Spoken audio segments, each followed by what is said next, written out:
Hi everybody, I'm another Hater Gamer. It's been a little while, I know, but I'm glad to be back. It's Thanksgiving, a time to be thankful, and I'm kind of thankful for spiritual successors. It's a good opportunity for developers to continue their vision without red tape, and for indie developers to pay homage to games that influenced them when they were younger. Or at least that's the excuse I'm using anyway.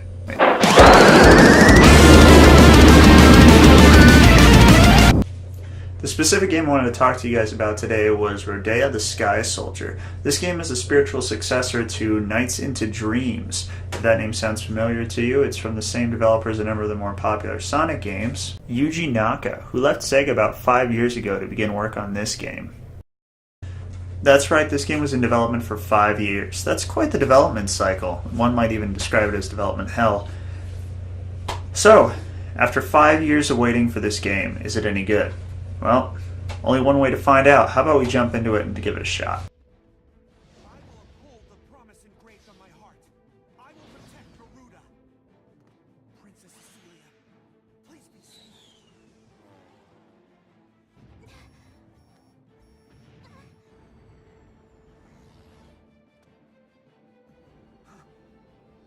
Princess Cecilia!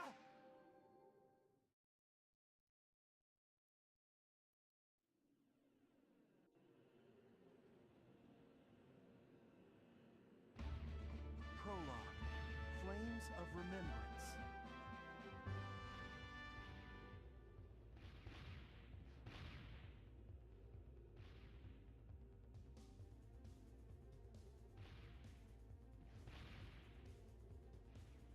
Princess Cecilia, did they get to you?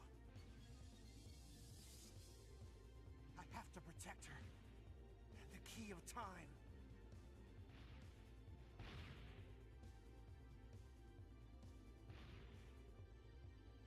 Things are heating up in the sky.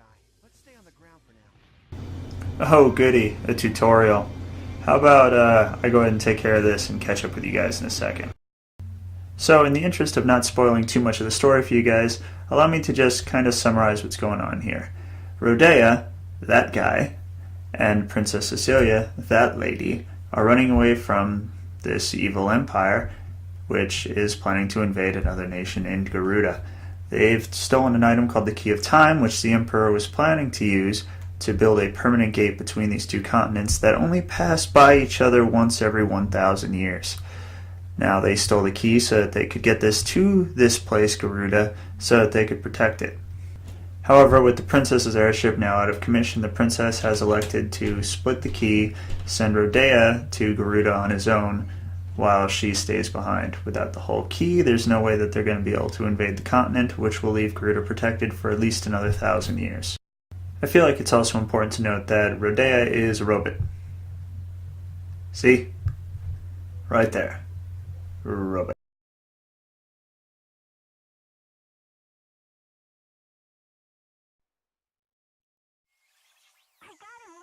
Whoa!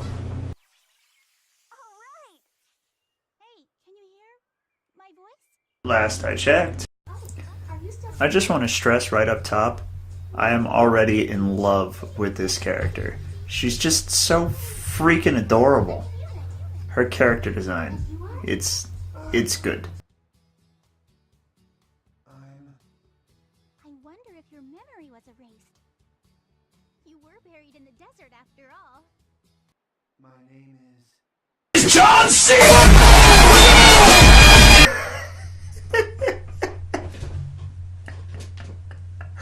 I am so sorry. I couldn't resist.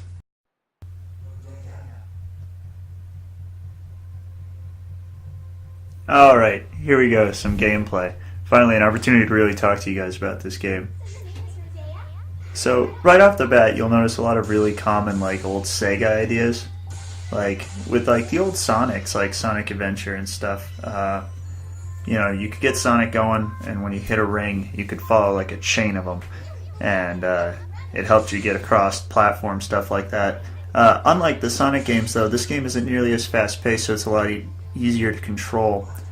Other functions that are very similar to other games, obviously Nights and Dreams. The fact that much of the game relates to staying airborne, all the time. The levels themselves, as you can see here, I don't want to say that they're entirely linear, but they do play around like the core idea, which is getting from point A to point B. And to be completely honest, like, I'm immediately enthralled with this game. Like, the general concept of it is a lot of fun, and it brings me back to my childhood.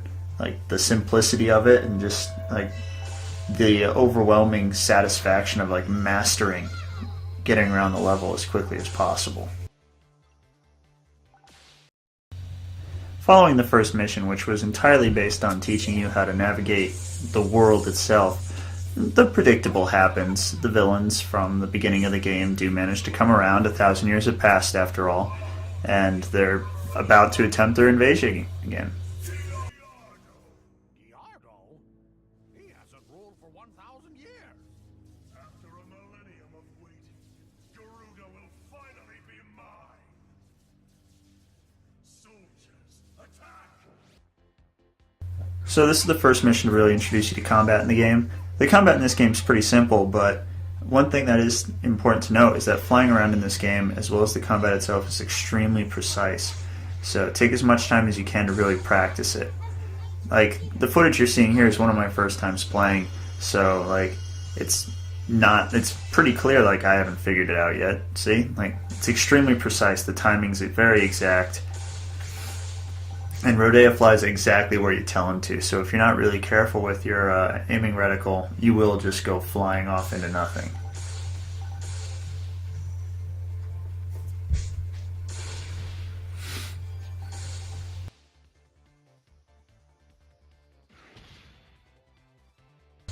I don't want to give you guys the impression that combat in this game is completely comprised of you flying around and tackling things. Like, there are different weapons you can unlock in the game. I've only gotten a chance to play with a couple of them, as I haven't had the real chance to beat this game yet with how recently it came out. But there is plenty of different weapons for you to unlock in the game. I'm not the greatest with the weapons, unfortunately, as you can see here. It took me a little while to really figure out how to properly aim it, much less the controls for operating it.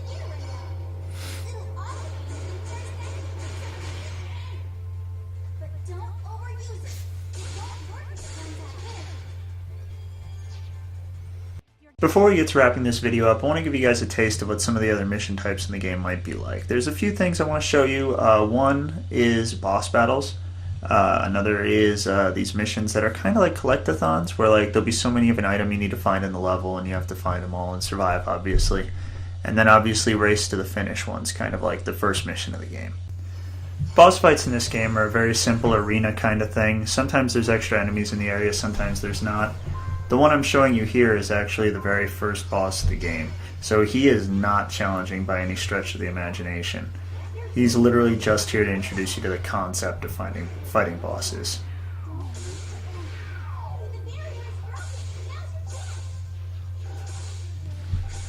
In the case of this boss, largely what you're doing is attempting to break his barrier before you can injure him himself while dodging his attacks.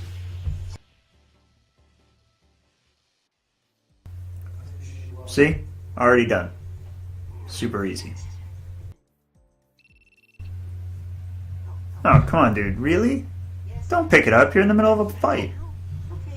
Ugh. This fucking guy. Even Rodea thinks it's bullshit. Look at his face. Look at his face. That is not a happy man. That's rude, Omi. Rude. Yes, I'm in the middle of a battle. Yes, of course. Let me call you back. Today's your lucky day. We'll continue this another time. What? Now he's just gonna book? Come on, dude. Fucking rude.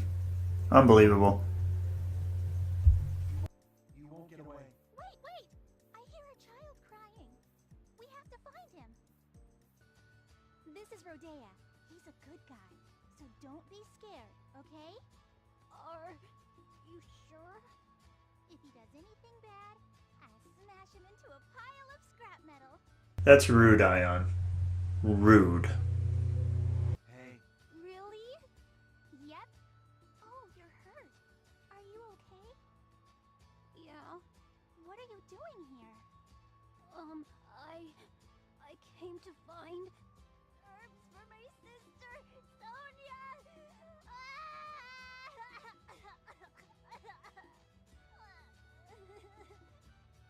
I see. You're in the right place to find them, but... Hey, Rodea! What now? I know this is completely unrelated, but I need your help with something. Can you go gather the herbs that grow on the Mendus tree? Tonio's sister is ill. I really need the herbs. Please. See? Can you do that? Negative. That's rude, Rodea. Rude. With a little help from Ion, Rodea remembers that he has a personality. A heart is what's inside you, Rodea. See? This is my heart. Rodea? I have a heart. The following segment is just to introduce you to the concept of collecting so many items necessary to completing the level. In this case, 5 herbs for Tonio's sister. Now, it's not difficult. In fact, I wouldn't go so far as to say very much of this game at all is difficult, but it is certainly a lot of fun.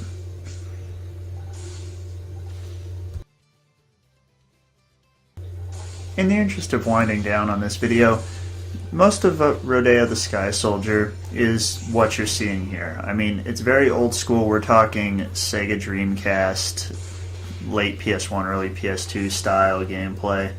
And for people who grew up in that time period, or for people like me who was a young adult during that time period, it's a really good time. And the nostalgia factor alone is reason to give reliving that a shot. Now, if you know somebody who has a copy of this game, I can't recommend enough that you give it a shot. Obviously, it's $50 right now, so it might not be totally worth it for you to go out and buy the game new. But as far as my opinion is concerned, it's a really good time. Now, with that being said, I don't want to show you too much more of the game. I don't want to spoil the experience for you guys, for those of you who want to play it anyway. So I want to thank you guys for joining me for the video, and I'm going to pass it on off to wrapping it up. Hey everybody, thank you so much for watching the video. Honestly, liking the video, sharing it with your friends, it's all I could realistically ask for. If you like the game, please give it a shot. It's a good time. I know it isn't getting the best of reviews from official critics, but I figured giving you guys an opinion from a fellow gamer, especially one who is not paid to provide these opinions, that you might, give the game an honest shot despite what the critics are saying. Now, before we wrap it up, like I said, I just want to say thank you for watching the video. You guys know the drill at this point. If you like the video, please consider giving it a like and a share, telling your friends about it. It helps me out a lot. It means a lot to me. I would also like to ask, if you get the opportunity, if you enjoy videos like this, give my friend the Navigamer a shot. Check out his stuff. It's pretty good stuff. I think he's doing some Fallout things right now for people who are into that. And with Thanksgiving behind us, that means the holiday season is upon us, and you all know what that means.